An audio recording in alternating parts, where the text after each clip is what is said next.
Hello guys, welcome back to our YouTube channel Bong reaction. আমি চলে এসেছি নতুন একটা ভিডিও রিঅ্যাক্ট করার জন্য, আর মুভি ক্লিপ রিঅ্যাক্ট করার জন্যই বসেছি। আর আমার সঙ্গে রয়েছে রিয়া, রাজীব, আর আজকে বসেছে মান্না স্যারের মুভি ক্লিপ নিয়ে।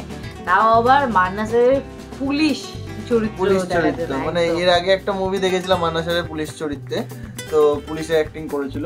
তো দারুণ সুন্দর অ্যাক্টিং করে এমনি মান্না ভাই। পুলিশের অ্যাক্টিং, যে কোনো অ্যাক্টিংই মান্না ভাইয়ের কাছে একদম সুপার, কিন্তু পুলিশের অ্যাক্টিংও কিন্তু ভালো লাগে, দারুণ সুন্দর লাগে। কারণ সেরকম চেহারা, সেরকম হাইটটা ছিল তো মান্না ভাই, সেই কারণে পুলিশের অ্যাক্টিং নিয়ে ভালো মানাতো।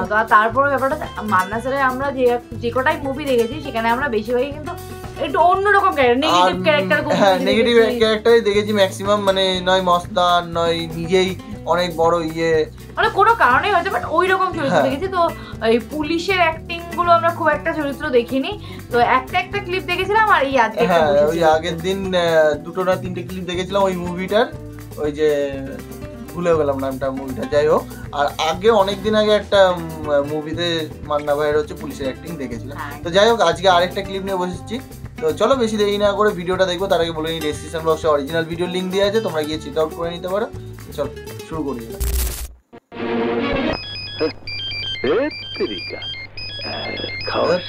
খাওয়ার সময় হ্যালো সুলতান ভাই, কি? আরে আপনি কোনো চিন্তা করবেন না, মাত্র খেতে বসেছিলাম। শোনেন, আপনার ভাইকে থানা থেকে ছাড়িয়ে এনে তারপরে ভাত আমি খাবো। কে সুলেমান চৌধুরীকে ধরে এনেছে? আমি জানতে চাই, কার এত বড় সাহস? দুদিন হয়নি থানায় এসেছে, এর মধ্যে ভদ্রলোকের সঙ্গে জোরজম। খোল তারা, খোল চাবি দে, খোল। তারা খোলো। স্যার, ওনার বিরুদ্ধে কেস হয়েছে, এফআইআর হয়েছে। আমাকে এফআইআর শিখাও, কেস শিখাও, একেবারে সাসপেন্ড করে দেবো। এই চল, চাবি দাও। চাবি ওইদিকে স্যার।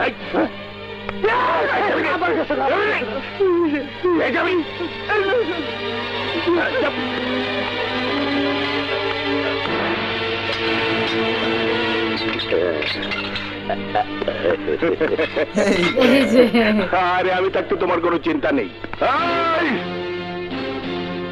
সন্ত্রাসের করলে যান, আমি এলাকায় 4 বছর ধরে ইনচার্জে আছি। আমি জানি কে সন্ত্রাসী, কে ভদ্রলোক। জানেন বললেই তো, এই এলাকায় চাঁদাবাজি, খুন, ধর্ষণ সব বাইরে গেছে। অফিসার, কি বলতে চাও তুমি? কইতে চাই, সন্ত্রাসী আর পুলিশ যদি মিলা যায় তাহলে দেশ আর জনগণের অবস্থা কাহিল। আপনারা নিতে পারবেন না। ওর বিরুদ্ধে এফআইআর হয়েছে, কেস হয়েছে। পুলিশের লোক হইয়া এইটা জানেন না? হ্যাঁ, এফআইআর পুলিশের কাছে সংবিধানের মতো পবিত্র। মাদারস্থান, তুই আমাকে আইন শিখাস? তোকে আমি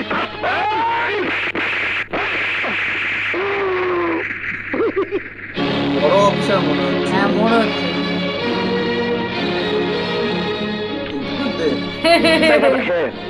তোকে দেখ খুব মজা হচ্ছে। খান খান। অফিসার, এই থাপ্পড়ের মজা আমি তোর টের পাইয়ে দেব। আরে যা যা, তোর মতো 2 নাম্বার পুলিশ অফিসার আমার কি করবি এইটা আমার ভালো করে জানা আছে, জানা আছে। তুই ভিতরে যাচ্ছি, এই সিঁড়ি থাপ্পড় মোড়া বিক্রি হয়ে গেল। শুনে রাখ, পুলিশের কর্তব্য পালনে বাধা দেওয়ার জন্য আমি তোরে সুলেমানের সাথে সেলের ভিতরে ঢুকায় রাখতে পারি। ওইভাবে থাকিস না, চোখ নামা, চোখ নামা। আরে তোরা তো পুলিশ নামের কলঙ্ক, তগমতো পুলিশের লাইগে আজকাল সব পুলিশের বদনাম। আমি নাম গুছামো, তগমতো দালাল ও সন্ত্রাসীর হাত থেকে দেশ ও জনগণকে বাঁচামো। এটা আমার challenge. Order order order. Your honour, আমার মক্কেল সুলেমান চৌধুরী, পুলিশ তাকে মিথ্যে অভিযোগে অভিযুক্ত করে এই মামলায় জড়িত করেছেন। তার বিরুদ্ধে কোনো সাক্ষী প্রমাণ নেই।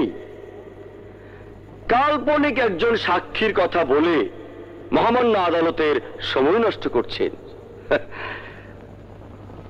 সাক্ষীর জন্য আর কতক্ষণ আমরা অপেক্ষা করব ইওর অনার? ইওর অনার, এই আসামি কুখ্যাত সন্ত্রাসী, তার বিরুদ্ধে কেউ মুখ খোলার সাহস পায় না। সাক্ষীর নাম লেখা থাকলে সন্ত্রাসীরা সাক্ষীকে ভয় ভীতি, এমনকি সন্ত্রাসীরা তাকে মেরেও ফেলতে পারে। সে ভয়ে নাম প্রকাশ করেনি। আমার বিশ্বাস সাক্ষী আসবেই। এটা নাটক করার জায়গা নয় ইওর অনার। পুলিশ দাবি করছে সাক্ষী আছে, অথচ সেই সাক্ষীর নাম ঠিকানা কিছুই লেখা নাই, এমনকি তাকে হাজিরও করতে পারছে না। ইওর অনার, অনুগ্রহ করে আর 10টা মিনিট অপেক্ষা করুন। মিস্টার আজাদ, আপনার অনুরোধে আপনার সাক্ষীর জন্য আরো 10 মিনিট সময় বৃদ্ধি করা হলো। Thank you your honour.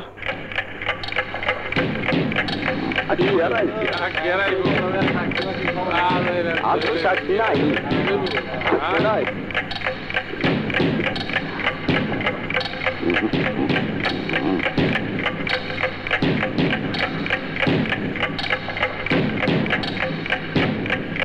Your honour, 9 minute 30 second পার হয়ে গেছে, সাক্ষী আসেনি। আমি নিশ্চিত এই মামলায় কোনো সাক্ষী নেই। আছে ইওর অনার।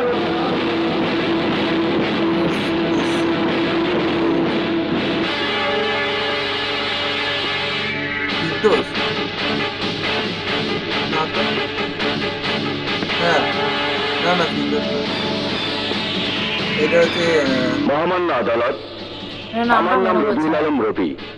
আপনার অনুমতি পেলে আমি এই মামলায় সাক্ষী দিতে চাই। অনুমতি দেয়া গেল।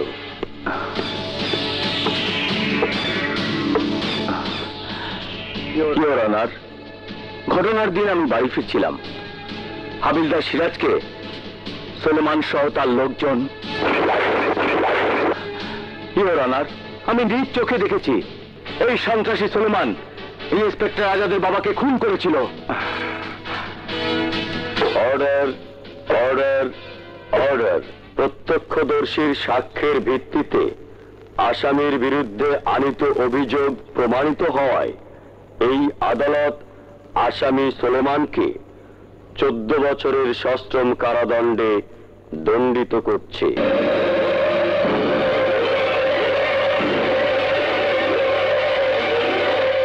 কি করেন আপনি? কিছুই করি না, পুলিশের চাকরির জন্য ইন্টারভিউ দিয়েছি। গুড। আপনার মতো সৎ এবং সাহসী লোক তো পুলিশ বাহিনী খুঁজতেছে।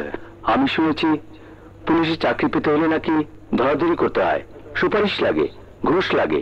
কিছুই লাগে না, সততা এবং সাহসী আসল যোগ্যতা। আপনার যোগ্যতা থাকলে আপনি চাকরি পাবেন।